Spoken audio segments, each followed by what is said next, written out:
Parasympathetic division. Because of where it originates, it's also called the craniosacral division.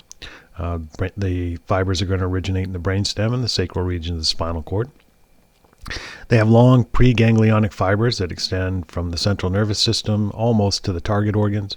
They synapse with postganglionic neurons in the terminal ganglia, which are close to the target organs, sometimes within the target organs.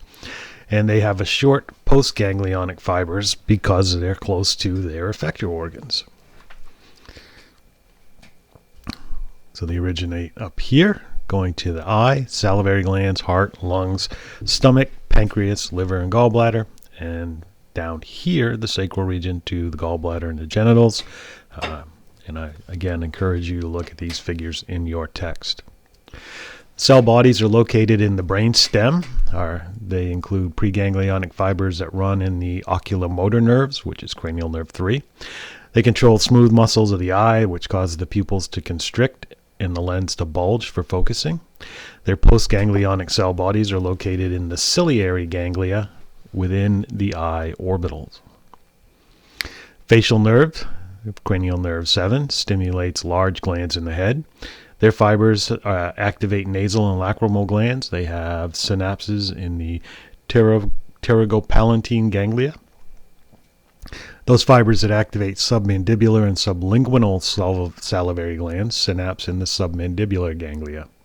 The glossopharyngeal nerves, cranial nerve 9, stimulates parotid salivary glands, and its fibers synapse in the otic ganglia. The vagus nerve, cranial nerve 10, accounts for almost 90% of all the preganglionic parasympathetic fibers in the body. Serves all the thoracic and abdominal viscera. The preganglionic fibers arise from the medulla and synapse in the terminal ganglia, which are called the intramural ganglia, and they are in the walls of each target organ. The cardiac plexus slows the heart rate. Pulmonary plexus serves the lungs and bronchi.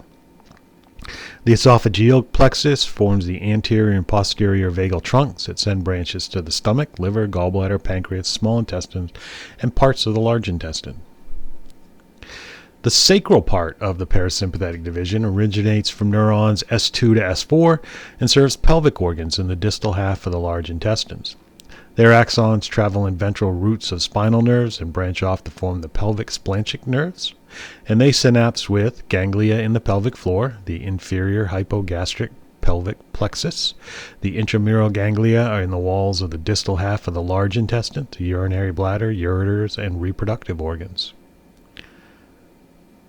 So there they are again. The sympathetic division is a little more complex, innervates more organs than just the parasympathetic. Some of these structures are innervated only by sympathetic, and they would include sweat glands, erector pili muscles of hair follicles, smooth muscles of blood vessels. This is also called the thoracolumbar division. Their preganglionic neurons are in spinal cord segments T1 through L2. And they form in the lateral horns of the spinal cord. So here we have connections to eyes, skin, salivary glands, lungs, heart, stomach, pancreas, liver, adrenal glands, bladder, and genitals. Preganglionic fibers are going to pass through the white rami communicantes and enter the sympathetic trunk of ganglia, which are chains or paravertebral.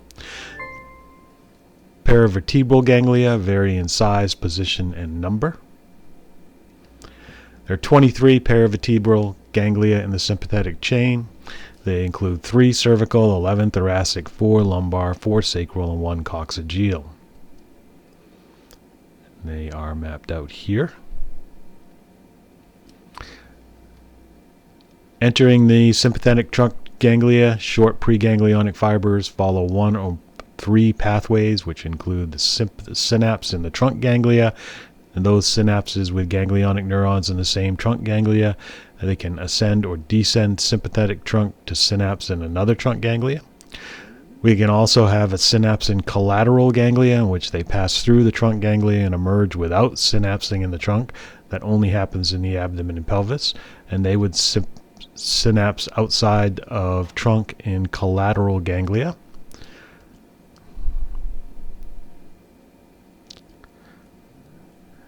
Postganglionic fibers, these are trunk ganglia still, enter the ventral rami through gray rami communicantes. The gray rami communicantes are non-myelinated postganglionic fibers, while the white rami communicantes are myelinated preganglionic fibers, and the white and gray rami communicantes contain sympathetic system neurons only.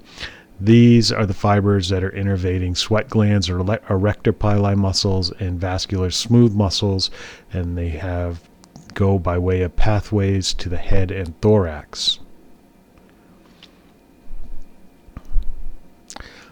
So we have a synapse in the trunk ganglia at the same level, synapse in the trunk ganglia at a higher or lower level, and pathways to the head. The fibers emerge from T1 to T4, synapse in the superior cervical ganglia. These fibers are going to innervate skin and blood vessels of the head, stimulate dilator muscles of the iris, inhibit nasal and salivary glands, innervate smooth muscle of the upper eyelid, and branch to the heart.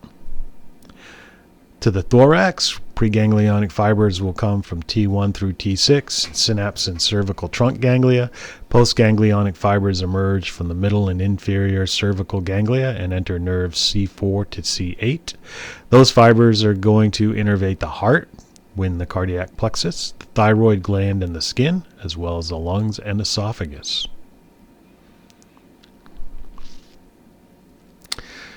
Most of the fibers from T5 to L2 synapse in collateral ganglia outside of the trunk, forming several splanchnic nerves. There's the greater, lesser, and least splanchnic nerves. They're in the thoracic. Lumbar splanchnic nerves and sacral splanchnic nerves. So the third option is to pass through the sympathetic trunk to synapse in collateral ganglia anterior to the vertebral column. Splanchnic nerves interweave, forming abdominal aortic plexes that contain several important ganglia, including the celiac and the superior and inferior mesenteric ganglia. Postganglionic fibers from those ganglia go pathways to the abdomen and pelvis. To the abdomen, preganglionic fibers from T5 to L2 travel through the thoracic splanchnic nerves. Their synapses occur in the celiac and superior mesenteric ganglia. Postganglionic fibers serve the stomach, intestines, liver, spleen, and kidneys. To the pelvis, the preganglionic fibers originate T10 to L2, travel trunk to lumbar and sacral ganglia. Some of them synapse with postganglionic fibers running in the lumbar and sacral splanchnic nerves, while others pass directly to the plexus to collateral ganglia, the inferior mesenteric. Postganglionic fibers that serve the distal half of the large intestines, the urinary bladder, and reproductive organs. They primarily inhibit the activity of muscles and glands in the abdominal, pelvic, visceral organs. So the sympathetic division of the autonomic nervous system. Pathways with synapses in the adrenal medulla. So some of these preganglionic fibers pass directly to the adrenal medulla without synapsing, and when they are stimulated, medullary cells of the adrenal medulla secrete norepinephrine and epinephrine into the blood. It's also known as noradrenaline and norepinephrine. Sympathetic ganglia in the adrenal medulla arise from the same tissue, so the adrenal medulla can really be considered a misplaced sympathetic ganglia.